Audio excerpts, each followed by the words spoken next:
Hi, good afternoon, everyone. So I've got your Lab 1 grades on Dropbox, and you and your partner, if you have a partner, should both have the same grade in Dropbox. If not, let me know. So when I graded these, I subjected them to 6 test cases, rather. But I was pretty lenient about these, and I was really only looking for you to have the first two, actually the first test case work and the last 2 test cases work, because the middle 3 were more difficult. But if your code doesn't work for test cases 2, 3, and 4, then you're going to want to fix it before you deploy this code on the FPGA for Lab 4. Okay, and I'll give you some hints on how to do that. So the first test case is the value 1.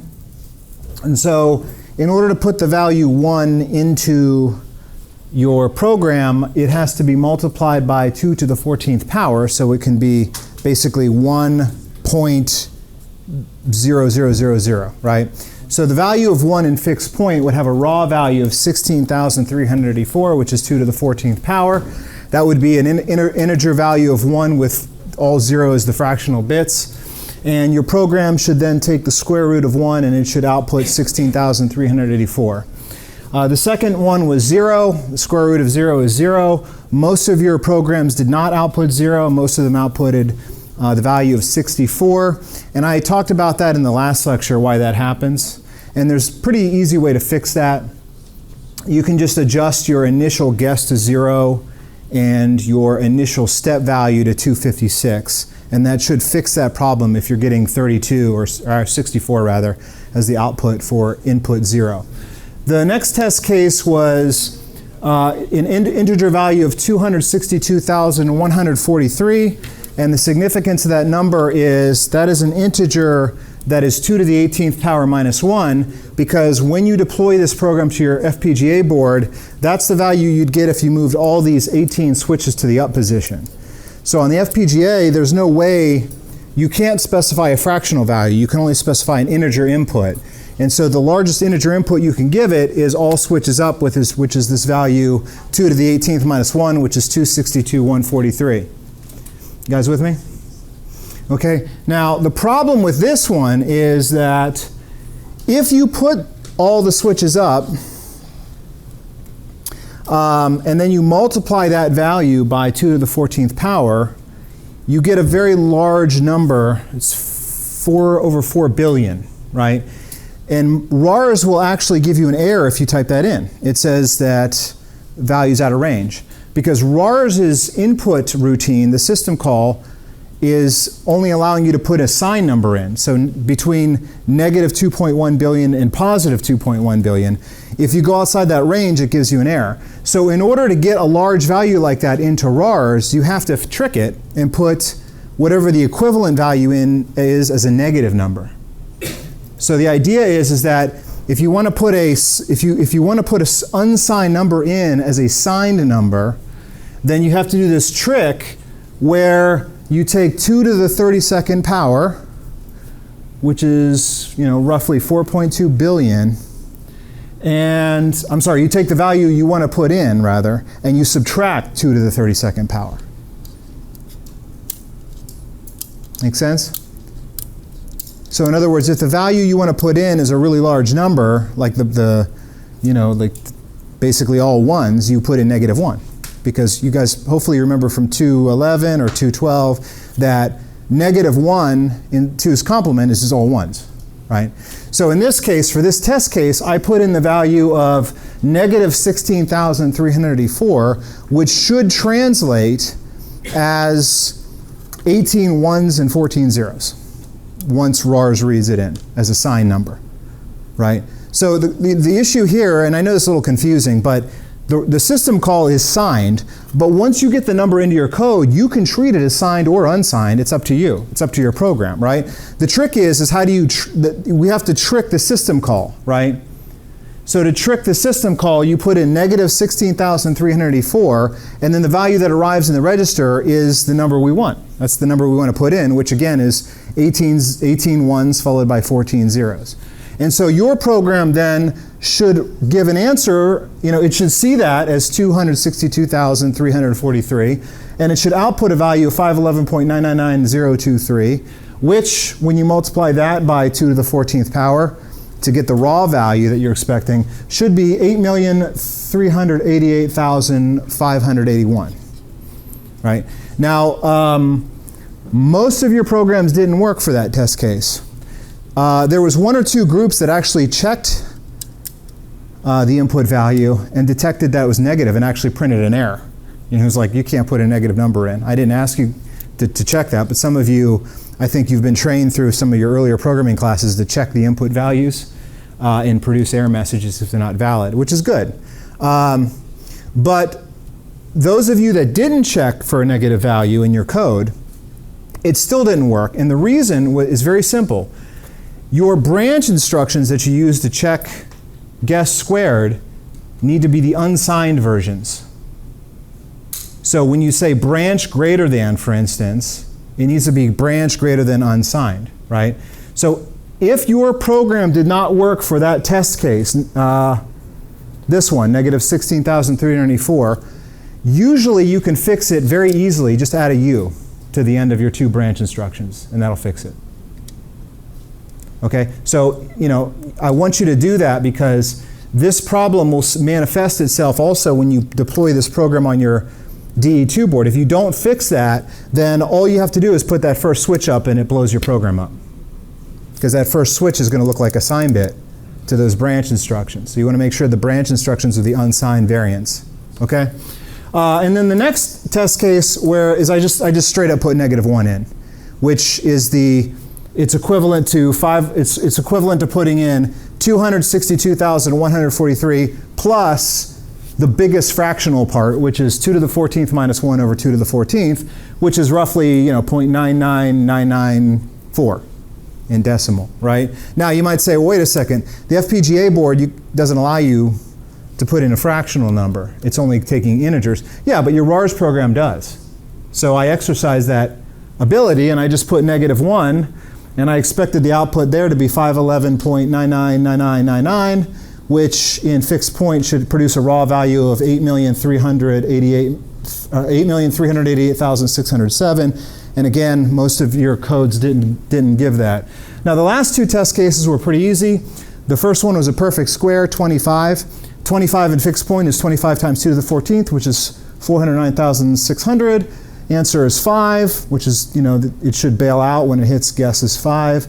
And so 5 in fixed point is 81,920. Most of you got that one right. And then the other one was just a random number I picked, 6.869995, which is an input raw value of 112,558. Square root is 2.62, and in fixed point it's 42,943. If you guys are off by like a couple digits here, I didn't take any credit. If your code did not satisfy the first test case and the last 2 test cases, then I graded it based on the rubric that was published in the lab sheet. And the rubric basically had points assigned for each, characteristic your code is supposed to have. So whether you have a loop, whether you divide the step by 2, whether you add or subtract the guess to the step to the guess, and so forth. Okay? Any questions? Okay, so now let's talk about quiz. Yeah, so this basically, just make sure you use unsigned branches. And because I think the branch is the only place in your code where signed versus unsigned matters, is the comparison operation. It's the only place it matters. And then you can set your initial step and you can don't use my values that I gave you. Use these new values for your initial step and guess, and that should fix the 0 problem. Okay, so let's see. Quiz 1 was due last week. Quiz 2 is assigned. It's due in a week on Monday, next Monday. So quiz 1, question 1. I realized when I was making these slides that there was a couple typos in this question. No one brought this up, but one of the instructions was wrong. That second instruction was shown as an LA instead of an LI. Should have been an LI. And also, the question asks you to fill in the blank, but the blank didn't actually show up in the question because of a HTML glitch. So I gave everyone full credit for this question because of the typos in there. But it's an interesting, this is a tricky one. Consider the following C code and its translation to RISC-V. What instruction is missing? So the C code is here, the corresponding assembly is here. There's obviously, I think there's an infinite number of ways to translate this. This is just my kind of boneheaded way of doing it. And so the idea is that that first instruction is loading the address of the A array into register X1. The next instruction was, again, it was supposed to be an LI. It was listed on the actual quiz as an LA. But this is loading 40 into register 10. Why 40? Well, because the loop is going to iterate 10 times, but it's iterating on words, which are 4-byte values, so I multiply it by 4, it's 40. The next instruction loads I into X2. I starts out as 2, but 2 times 4 is 8, so I load 8 into X2. Then we start the loop. Inside the loop, I take X3 and I make that I minus 1. Why? Because I need an I minus 1 index here. And that add instruction, because it's adding to X2, which is the original I, you're basically backing 4 off from I, or 1 in the case of word addresses. And then that add instruction is taking X1, which is the address of A, and it's adding the index, which is now in X3. So it's calculating an effective address, starting address plus the index. Why do we have to do this? Because RISC doesn't have an index register in the load instruction. Why? I don't know. They probably should. It's kind of dumb they don't. Right? But we have to calculate these indexing operations in instructions rather than having hardware support for it where you can just specify an index register. So we're calculating this effective address, which is start of the address, start of the array, plus the index. Then we actually do the load. So this is loading the contents of A of I minus 1. Then we add, we calculate again the address of A index I minus 2, then we load A of I minus 2, then we add those together, and then we do the loop increment. So instead of adding 1, we add 4, and then we branch back to the loop. So the missing instruction here is we've taken care of the initialization of I, so the assembly code takes care of this part.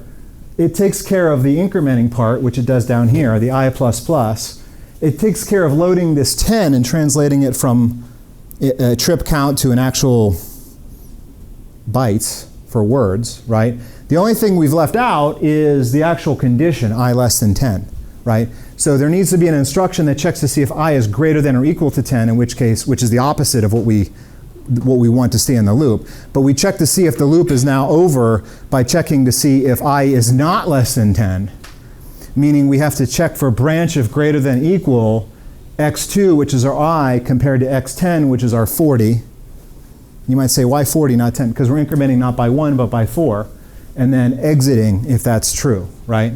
So that's the instruction missing. So it takes a while to, to get there because you have to translate. And also, this loop is very inefficient too because when I go to one iteration, each iteration of the loop only really needs to load one of these two, since the other one it can get from the prior iteration. But again, there's different ways to translate this. But there's more efficient ways to translate it. Okay, any questions about that? Okay, so you should all have gotten credit for that because of the typo. Okay, the next question, what does the following code perform? This one does a shift left logical, so the first instruction effectively takes X3 and shifts it 16 bits to the left, shifting zeros in on the right. So that pushes the lower 16 bits of X3 into the upper 16 bits of X2. And then we do a right shift where the upper 16 bits of X3 gets put into the lower 16 bits of x3. Make sense? And then you just merge. You do an OR to put them both together, and then what do you get? Well, you've taken the contents of x3 and you've swapped the lower and upper halves. I don't know if there's a better way to do that or not. That's 3 instructions to swap the 2 halves of a register. Okay, next question. What are 2 operations you can perform on SystemVerilog simulation and synthesis? What's the problem with the SystemVerilog code below? You're double driving Z. You can't have 2 assigned statements driving Z. Now, double driven, by the way, is different than conflict. Double driven means that you've got 2 blobs of logic with the ability to pull up or pull down a wire, right? But conflict is when they're doing that and one of them's pulling up to 0 and the other one's pulling down to, one of them's pulling up to 1 and the other one's pulling down to 0, right? So conflict is when you have double driven and there's a disagreement on what the value should be. So you don't want double driven or conflict. They're both bad, right? You don't want to do either one. But again, double driven means that you're double driving, whereas conflict means you're both double driving and you've got the 2 things pulling in opposite directions. Okay, does SystemVerilog support structural, behavioral, both? How many possible values can be assigned type logic? 4. Remember 0, 1, X, or Z. That's Verilog only, by the way. VHDL has 6 values. And Verilator has just the 2.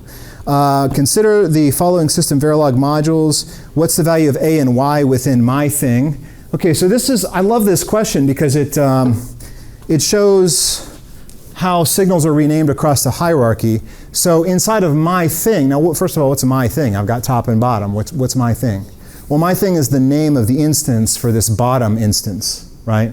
So top instance is bottom, but it calls bottom my thing, right? Because I can obviously have more than one bottom instance, and if I have that, I got to give them different names, right? Okay, so bottom has a value of A, but A inside bottom is actually Y inside top, and Y inside top is 1. So obviously A is 1, and then Y is going to be, I think we're just complementing A, right? So yeah, so A is going to be 1, and Y is going to be 0, right?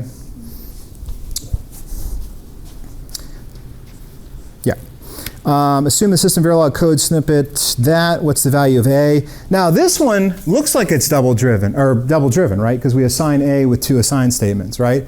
So that doesn't look too good, but actually that's okay because one of them is driven to Z.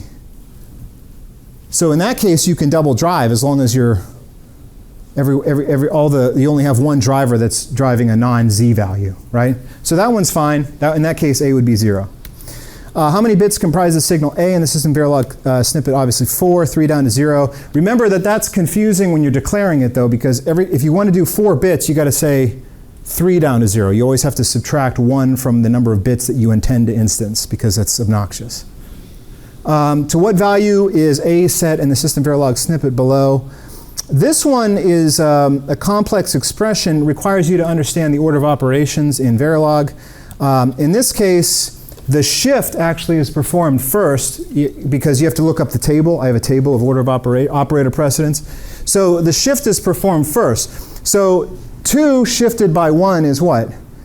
Going to be 2 times 2, right? 4, right? So this is going to give you, this sub-expression is going to be 4.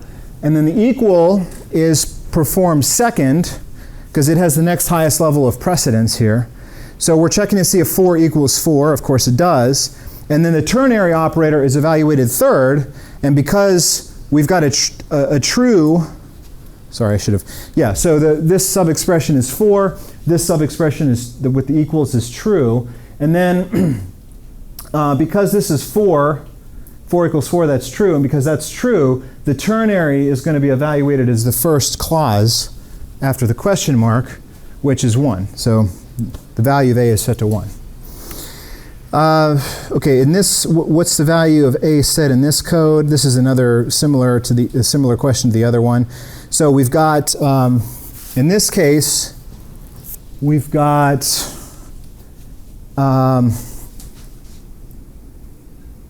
what value is signal A? Okay, so we have A. I assume we're talking about top here, right? So we have A, yeah. So in my thing, A is the input, and we're going to connect Y to the input. Right? So Y is 1. Right? And then Y is the output, and we're connecting that to A. And this thing is an inverter. So this thing is going to be driving A to 0. Right? It's going to be inverting 1. Right? But this statement is conflicting that. Right? This structural code is going to drive A to 0. This behavioral code is driving it to 1. But for all practical purposes, they're both circuits. They're both logic circuits. So this logic circuit is trying to set A to 1, and this logic circuit is trying to set A to 0. So you're going to get an X. Right? You see that? This, by the way, if you understand this, this is most of the errors that students in this class get in their labs is because of this kind of thing, this double driving business. Because sometimes it's kind of hard to tell that you have a conflict there. Because you've got a mix of structural and behavioral code. Okay, so X. Okay, that's it. Any questions? Okay, great. All right, so let's move on. And don't forget quiz 2, which we'll cover the rest of the SystemVerilog material. That's due.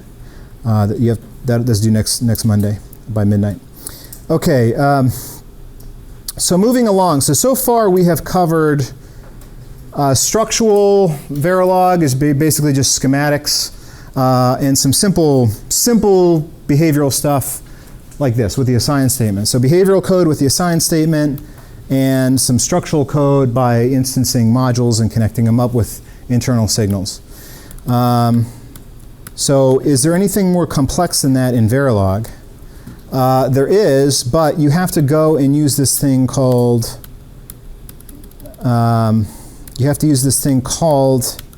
an always statement.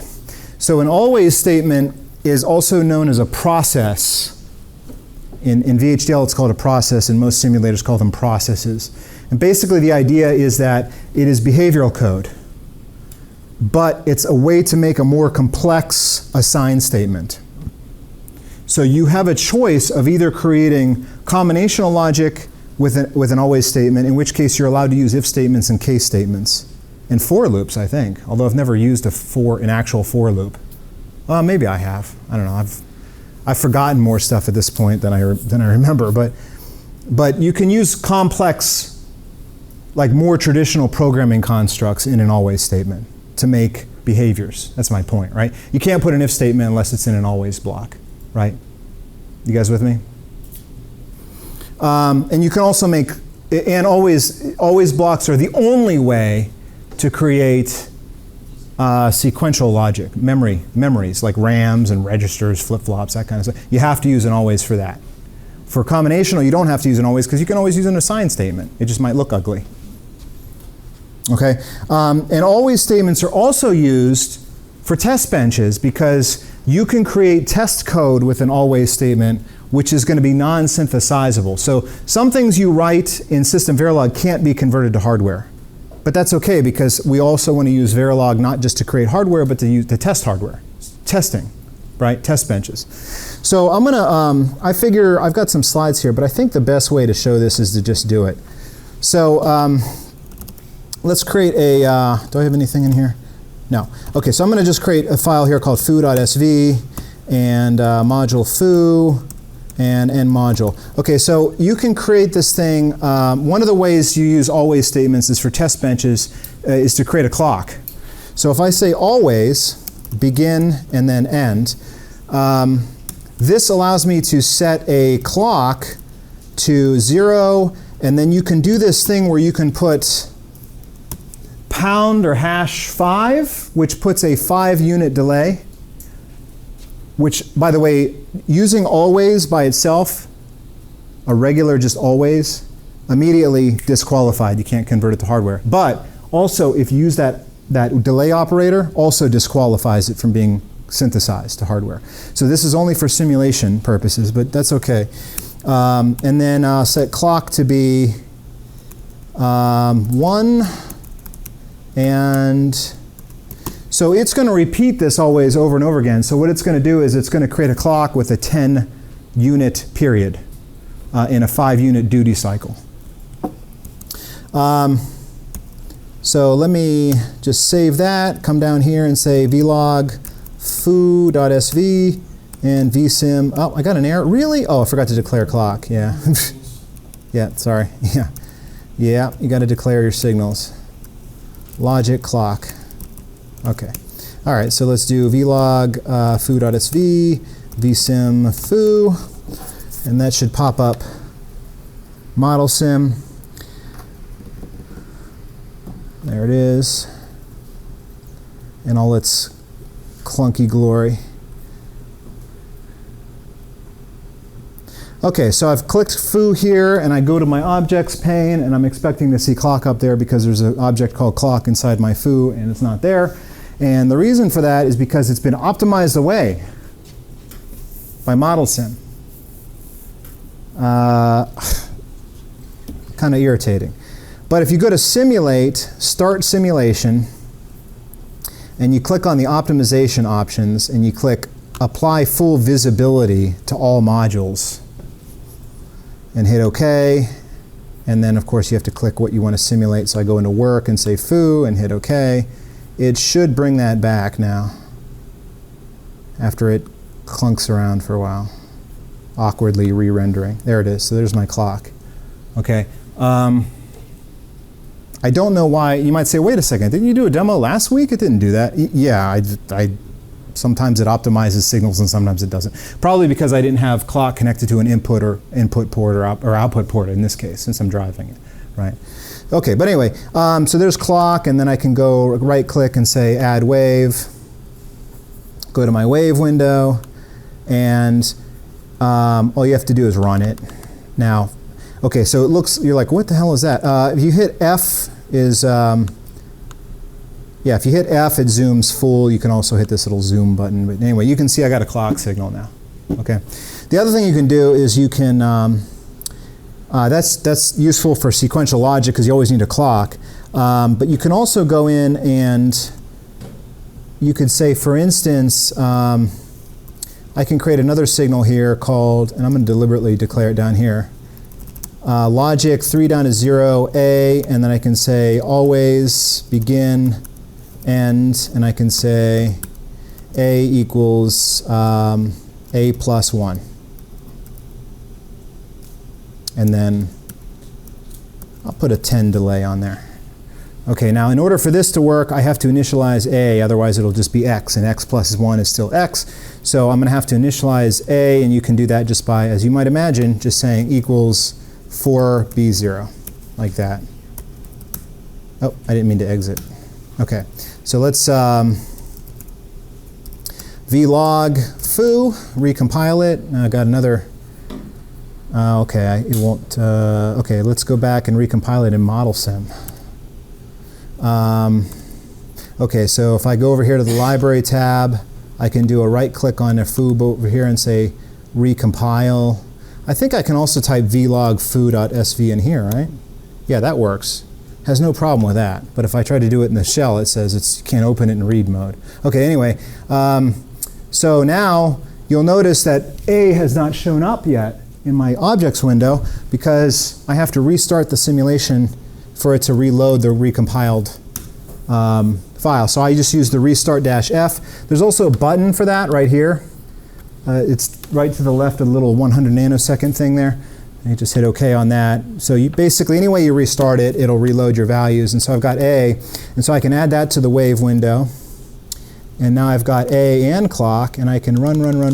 And there you go. You can see that A, you got clock, and you got, you know, your little 4-bit counter going too. Okay, so that's one way to use an always. That's one of the ways that you can use an always, which is to basically just say always with, and just have like essentially an infinite loop going on. Normally when you do that, you have to have a delay in there, which, like I said, is something only for test benches. Another thing you can use an always for is for doing combinational logic, much like we did with an assign.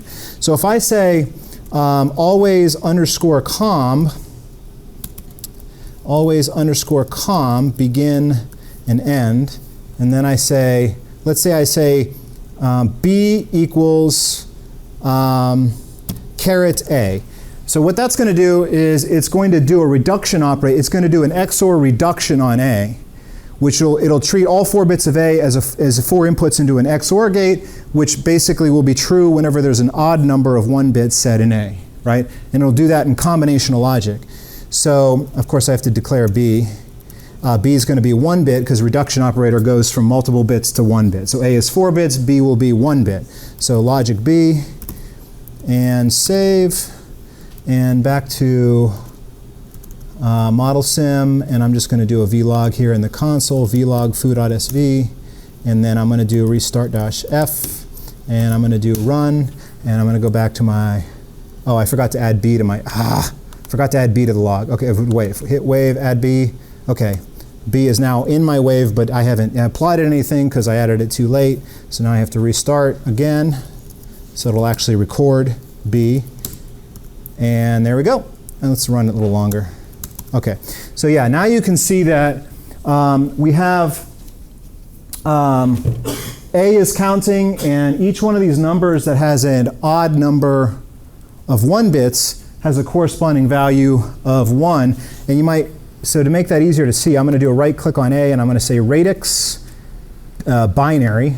Okay, there. Now it's probably hard to read for you guys because it's so small. But you can see now A is in binary, and if you look at the number of 1s in each one of those words, if the number of 1s is odd, then B is 1.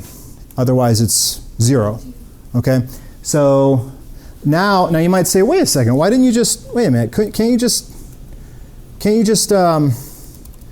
like, why use an always for that? Why not just say assign B equals caret A? Why not just do that? That works too. That's just an alternative. That's just whatever floats your boat, pretty much. However you like to do it. Obviously, in this case, it's very simple. So I would probably use an assign, but I don't need an if statement or a case statement or anything like that. So foo.sv, restart. I forgot the -f, so I got the thing, and then run 200 and go back to the wave, and you can see it's the same thing. So you can use an assign underscore comb instead of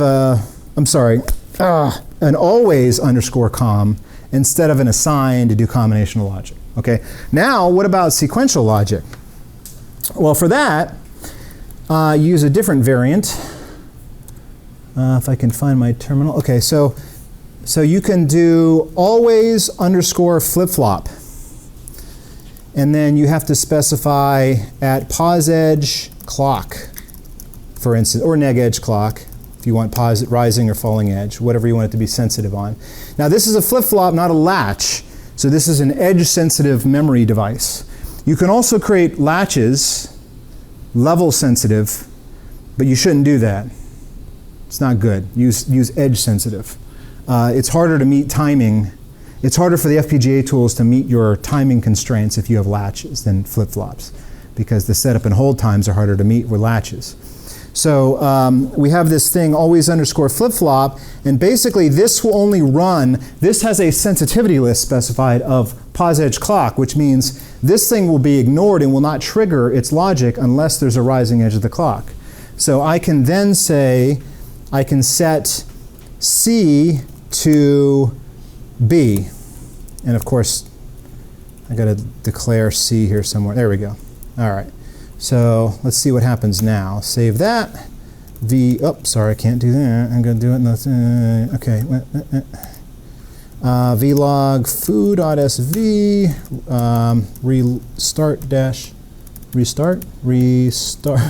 restart-f.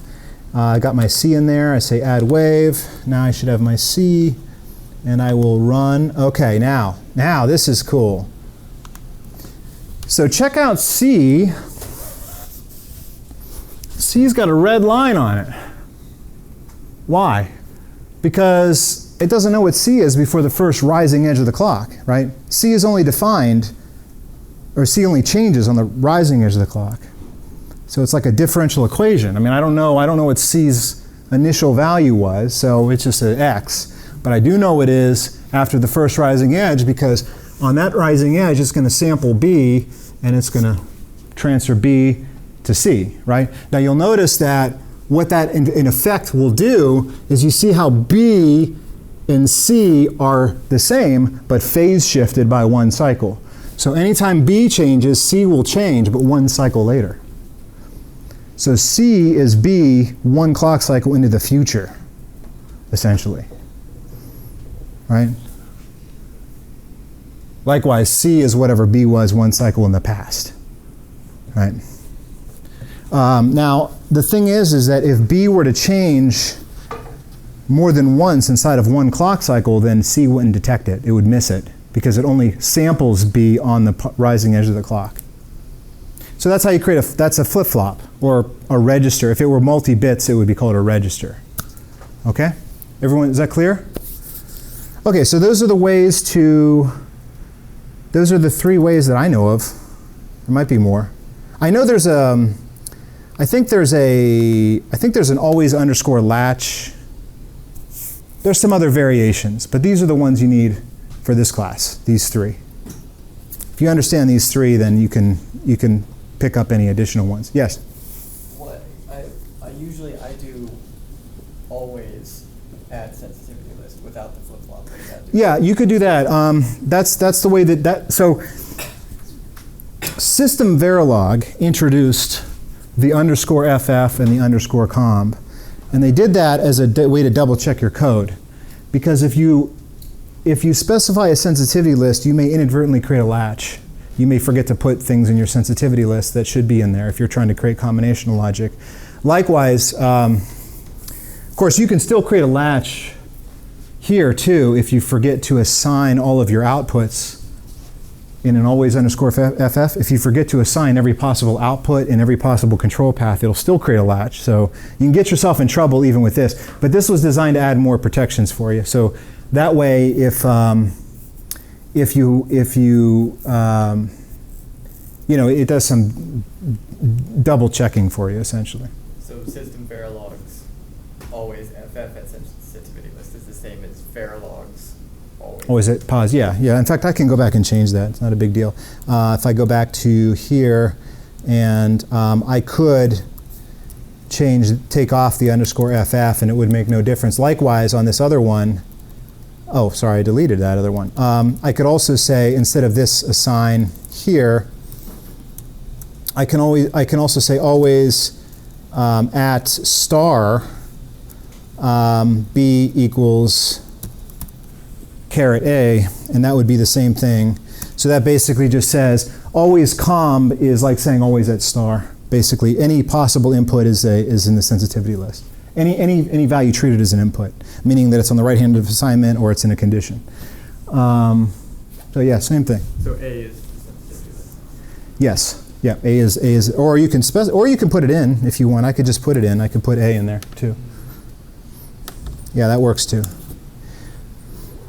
But SystemVerilog recognized that most of these combinational logic ones, you just would say always at star, and why not just say always comb to be more explicit.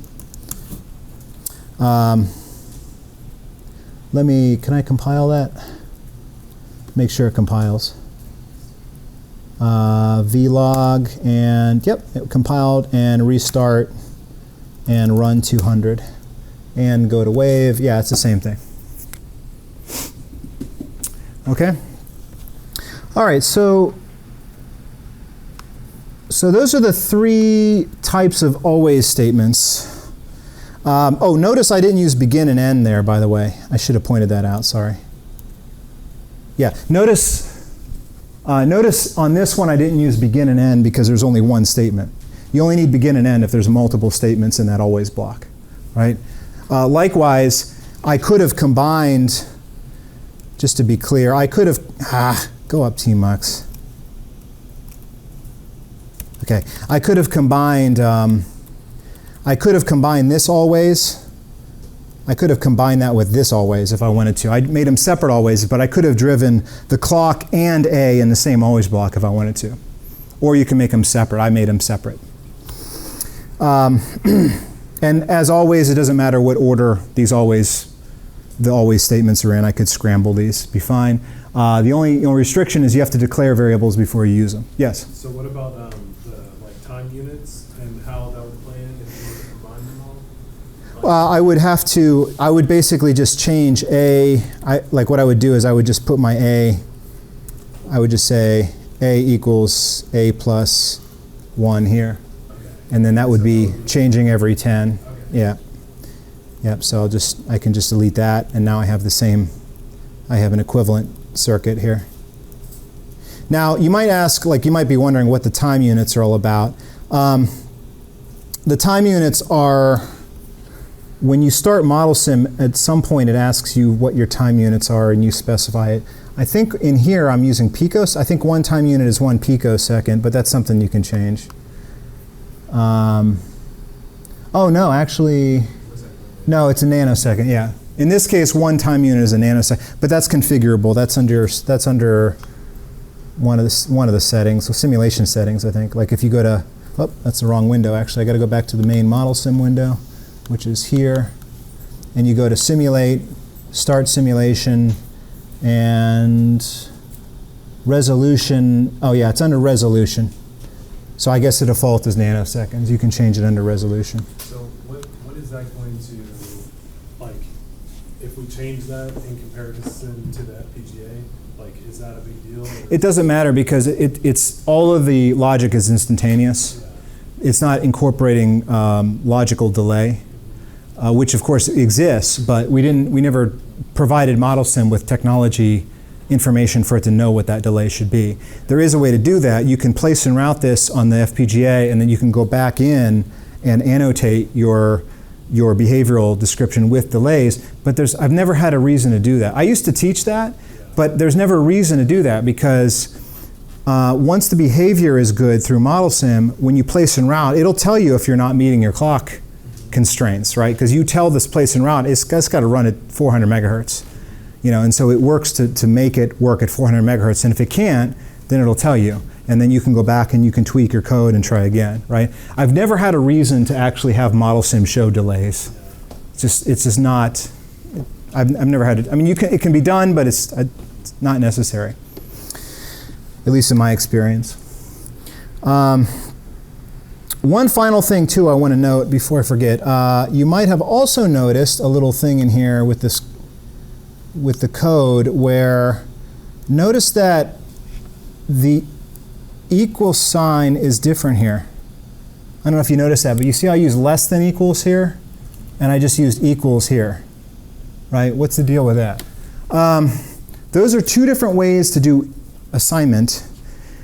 So there is a convention to follow here. If you're using sequential logic, use less than equal, and if you use combinational logic, use equal. And I'll talk more about that. There's some more nuances to that. I'll talk more about that in a minute, but that's just a convention I'm following. Okay. All right, so I covered that.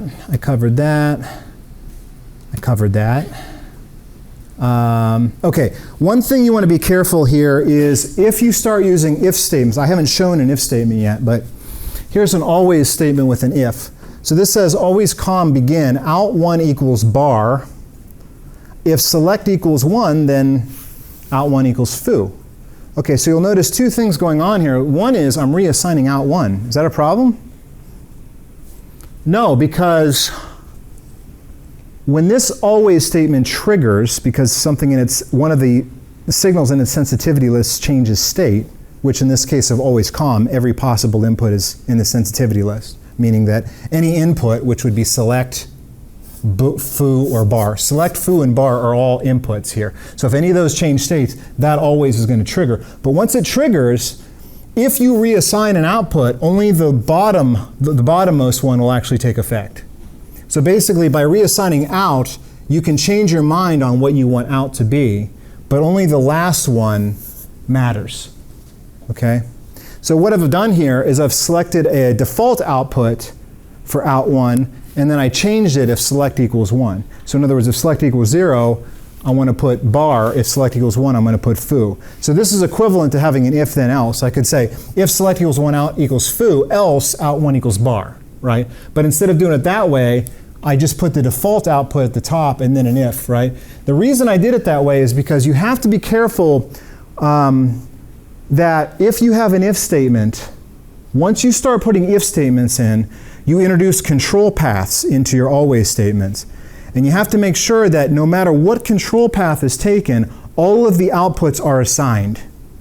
Because if they're not assigned, like if you go through a control path and you don't assign something, what's the hardware going to do? What's it going to set it to? It has to set it to something, right? It's a wire. It has to decide what the output's going to be.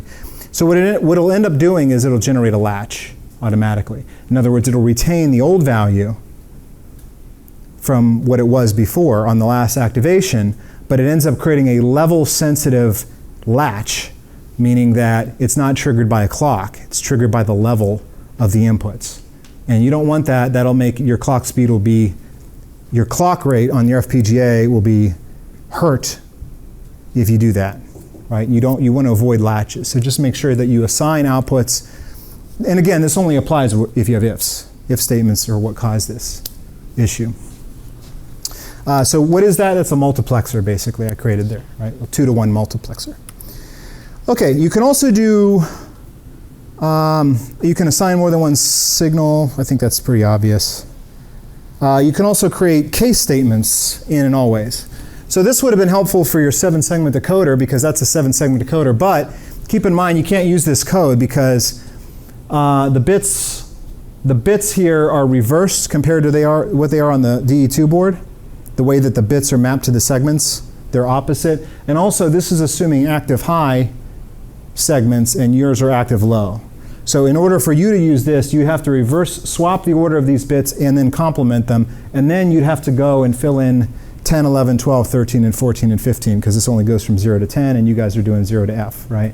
So, but aside from that, this is essentially a 7-segment decoder, and this is showing the syntax of a case statement.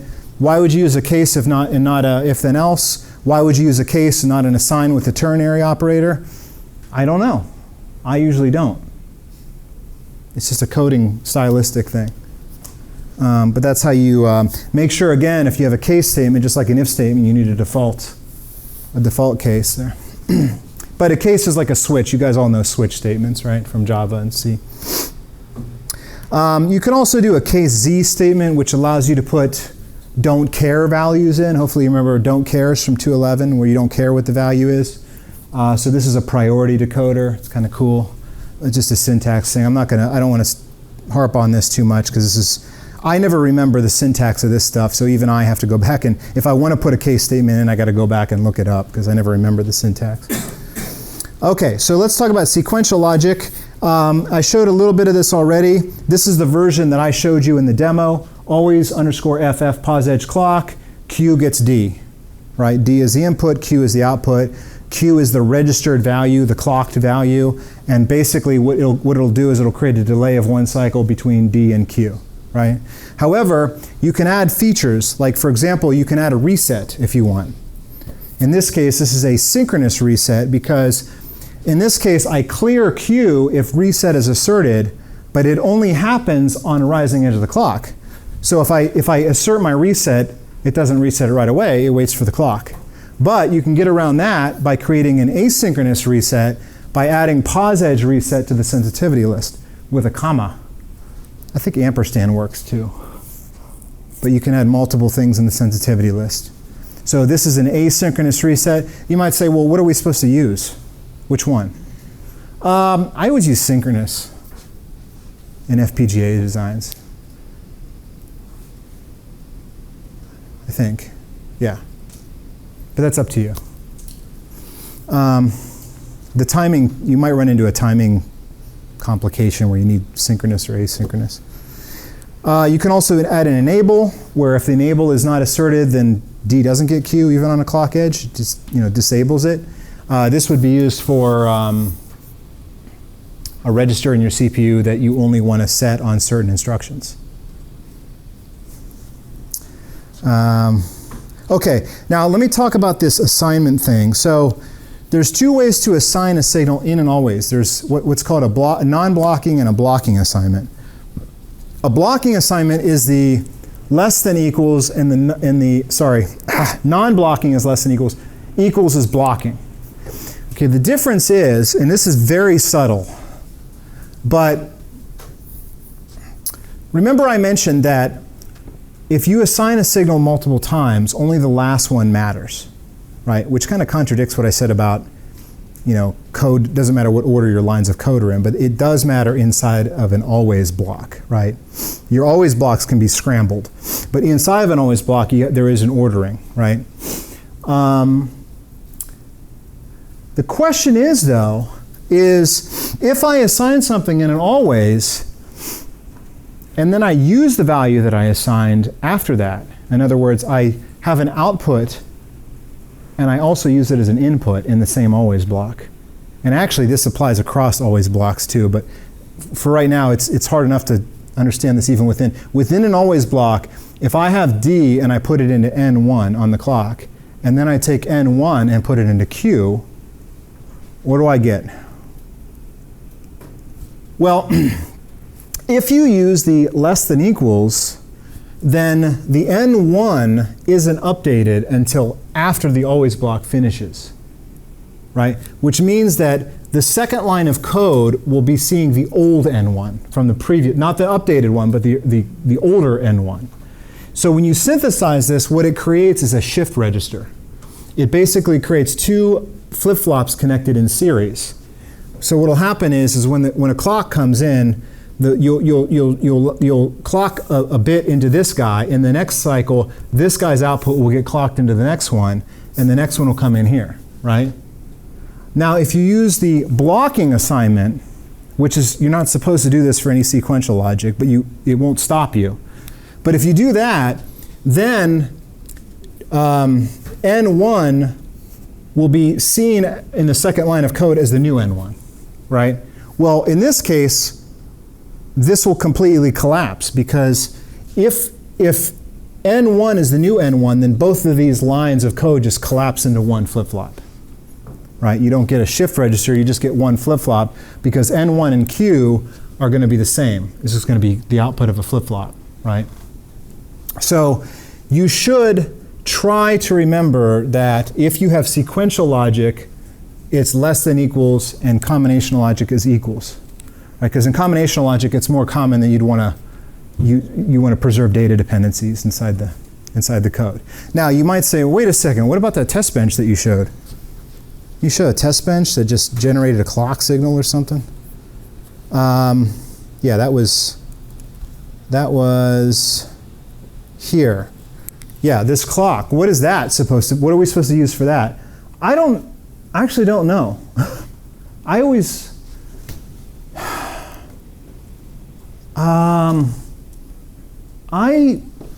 I probably should have used non-blocking for that, but in this case, it didn't cause an issue. Make sense? I have run into subtle problems with that in the past, but I don't think it's going to matter for anything you do in this class. Okay? So in other words, for test bench code like that generates something that's non-synthesizable, it's not as important. It can still cause issues, but I don't think it will in this class. But even in this class, for when you're doing strictly sequential logic, use non-blocking, which is less than equal. Combinational logic, use equal. Right? You can just follow the convention. And I realize that's confusing. It still confuses me, frankly. So I've already talked about that. This slide just reiterates that. Okay, test benches. So you have I showed you last class that in ModelSim you can force signals. You can set a signal, an input signal, a stimulus, right? But the problem is there's no way to check the output in ModelSim. Oh, I shouldn't say there's no way. I'm sure if you're a Tickle aficionado, you could figure it out. You could write a Tickle script in ModelSim that would check signals. But you'd probably kind of be linked to ModelSim if you did that. It's generally the case that people write their test benches in SystemVerilog, and they minimize the amount of scripting they have to do in ModelSim or Synopsys VCS or whatever simulator you're using.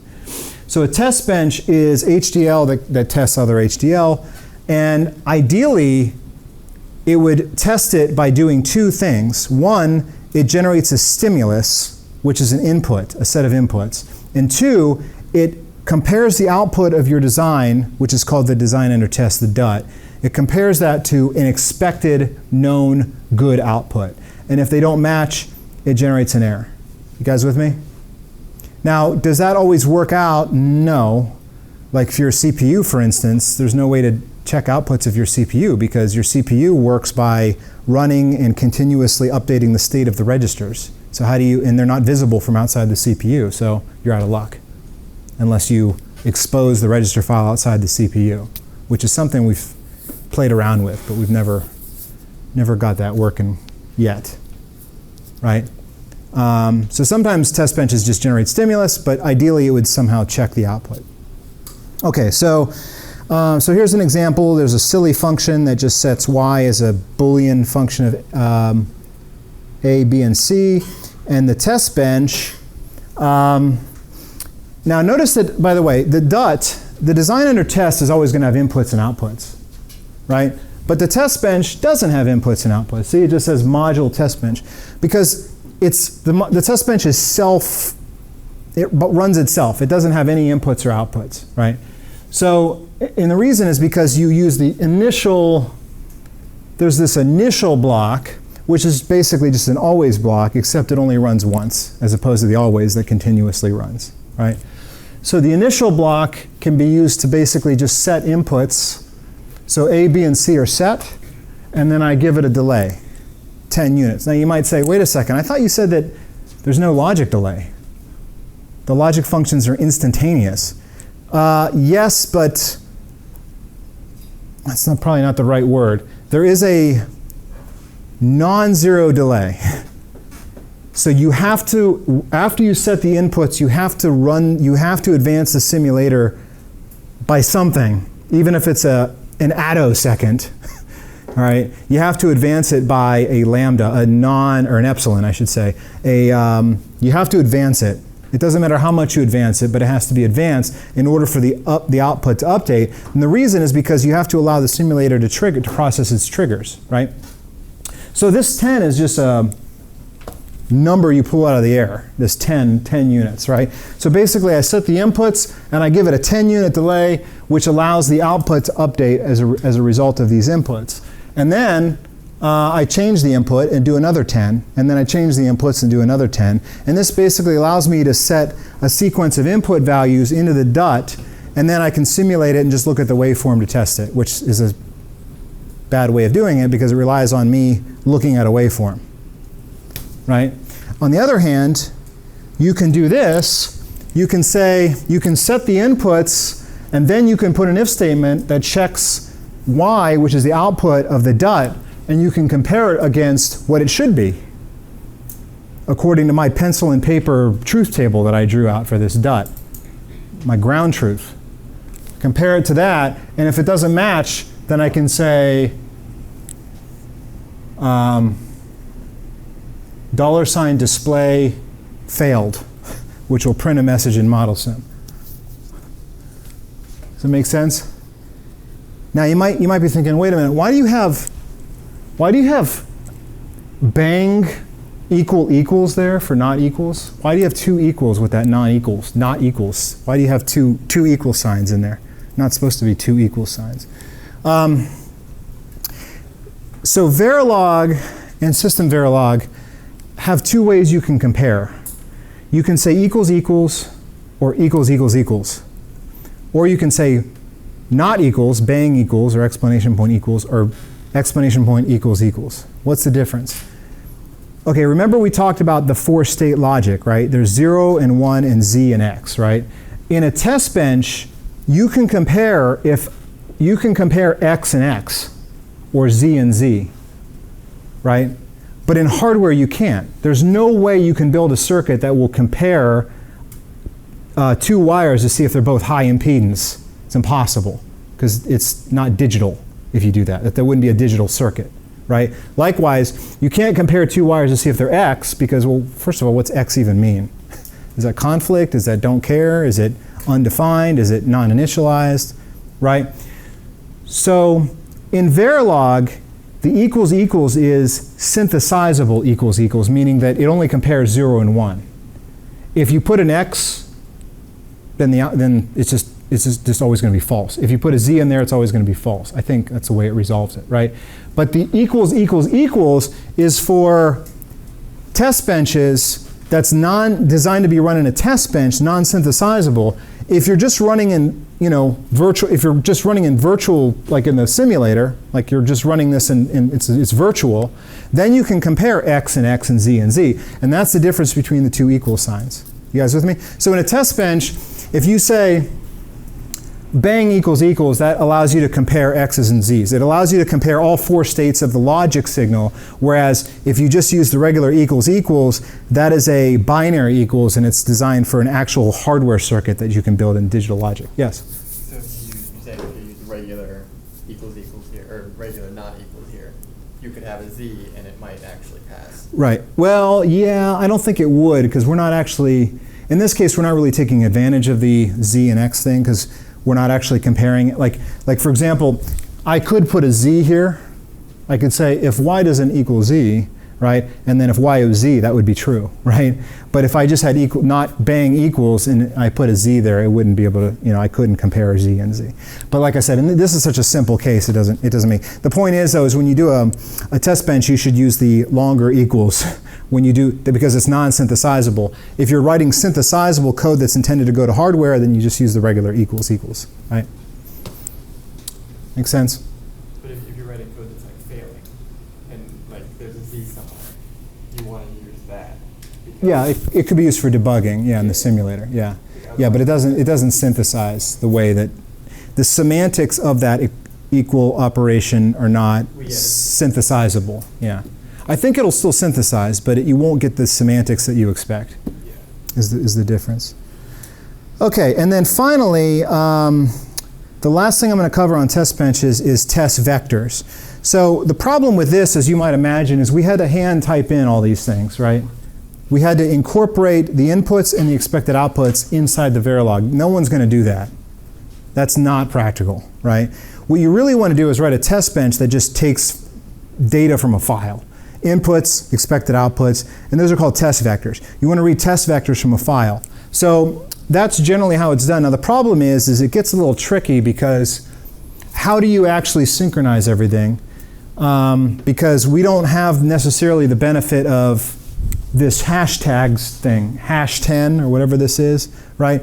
So what we do with the test vectors is, well, one thing you can do is you can have a clock. And you can assign the inputs on your rising edge of the clock, and then you can check your outputs on the falling edge of the clock. So that means that you're giving the circuit a half a clock cycle to do its thing, right? Which, like I said, as long as it's anything above 0 is enough time, right? So we're just going to, the only thing this is doing is using a clock as a replacement for that, little arbitrary delay operator I put in, which was kind of hacky, right? This is a little bit more formalized. Okay, so here's a test vector file. Test vectors are just a set of values. So input 0, 0, 0, expected output 1, so it's basically a truth table, right, in this case, because I'm testing a small truth table based thing. And each one of these is on its own line. It doesn't matter if you could have them on the same line. Any white space will separate the different values, and the underscores are ignored. And notice I have it in binary. And by the way, this is the way that you're going to load your instructions in to your CPU. We're going to use this same mechanism. So we have a text file which is called example.tv. The extension doesn't matter, by the way. And so the test bench module starts out with a clock and a reset. We need a reset now too to reset everything. We have A, B, and C, which are the inputs. But now we have 2 versions of Y.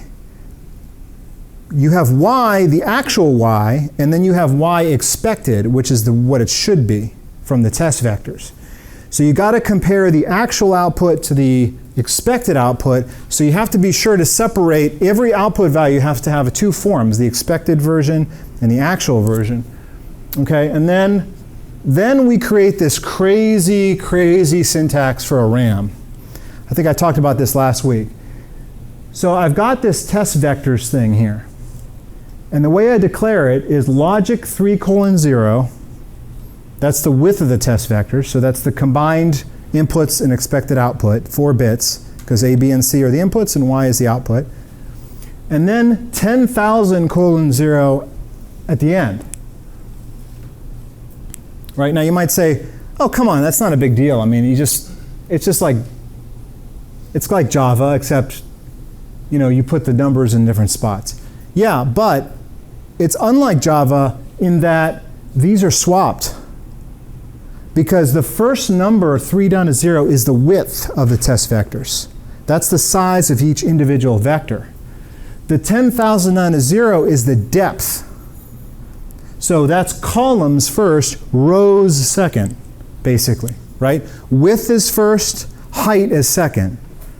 That is the opposite of every other programming language ever. Not only that, but it's also the opposite of linear algebra. The entire discipline of linear algebra, which pushes the rows, then the columns. Why in God's name they did it like that is way beyond me, but it contradicts C, Java, Python, and all of mathematics.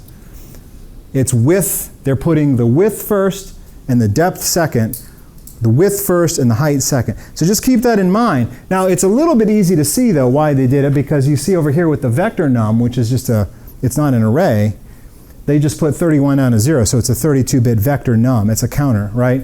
In this case, they're still putting the width first, but then they put the depth second because it's a RAM, it's a 2-dimensional array that's being stored in RAM. So just keep that in mind that they swap the rows and columns here when that's just for when they declare it. That's just for the declaration. Okay, so then I declare my silly function, which I will name dot. Then I wire up A, B, C, and Y. That's pretty straightforward. And then I generate my clock, which is the same way I did it in my demo. Generate a clock. And then I have an initial block, and I use this $readmemb function. Again, the syntax here is something I always have to look up, because readmemb, file name, comma, and then the array that you want to fill. So all that does is initialize that array with the contents of the file. And then you initialize vector num to 0, errors to 0, and then you set reset to 1, delay for some arbitrary amount of time, and then set reset to 0. So this pulse is reset. Gives you a reset pulse at the beginning. And that's all done in one initial block. You can put them in separate blocks if you want, but in this case, all that stuff is in one block. And then this is going to generate A, B, C, and Y expected from test vectors using now this is the indexing. Now you might say, wait a minute, now that looks just like Java. Test vectors vector num, right? You give it the row number, spits out all the columns. Columns go here. That's fine. I just don't like the way it's declared. But this is fine. This just takes the vector number and of the test vectors of vector num and expands it out in A, B, C, and Y expected. I like how you can do this, by the way. The left-hand side of the assignment can be a concatenated set of signals. And then there's another always that operates on the negative edge of the clock. And as long as reset's not set, it checks to see if Y equals Y expected, and if not, it prints an error message and increments an error counter. So basically the idea is you run this, and if any of the test vectors fail, it prints a little message. And the display message here uses Printf style formatting. Hopefully you guys you might know how to use that. That's the way that you do prints in C. So you have this %b, right? And this is binary. It'll print the binary value. Now the only problem with this, by the way, one thing I don't like about this is that if you do get an error, what do you have to do? What do you do if you get an error? Well, you got to investigate. You got to see, well, what happened? What's going on? You got to do some forensic analysis. And how do you do that? The waveform. You got to go in the waves. The problem is that error message doesn't give you a timestamp. You don't know where in the waves to look. So now you can add that though. There's a, I don't know why it's not in there actually. There's a way to do that. There's a $time that you can print in that print message it'll tell you where the error occurred. But that one really sucks because you're like error, error, error. It's like, okay, well I got 3 errors, but I got this long simulation. I got no idea where the errors happened, right? That's the only issue with that. That should add the time thing to that. Okay, and then finally you got some code. This code, by the way, is still part of that always statement. That always statement begins there and it ends on this slide. And basically it just increments the vector num. And, oh, check it out. Here's where we use the equals, equals, equals, where we actually compare to x. Why do we do that? Because once you read the last test vector in the array, after you read the last test vector in the array, you get an x. It basically tells you you're done. You're past the end of your test vectors. So here's a case where we use the equals, equals, equals to compare to x. And then there's this $finish that finishes the simulation, which is kind of obnoxious because if you're running this in the GUI, it gets to there, it closes the GUI. You run it and closes it, you don't even see any prints, you don't even know what happened. So you have to be careful with that. I think now it actually prints a, do you want to quit? And you can say no. But this $finish is designed to run it without a GUI, which you can do with vsim-c, by the way. Okay, that's actually, wow, that was perfect timing. Any questions?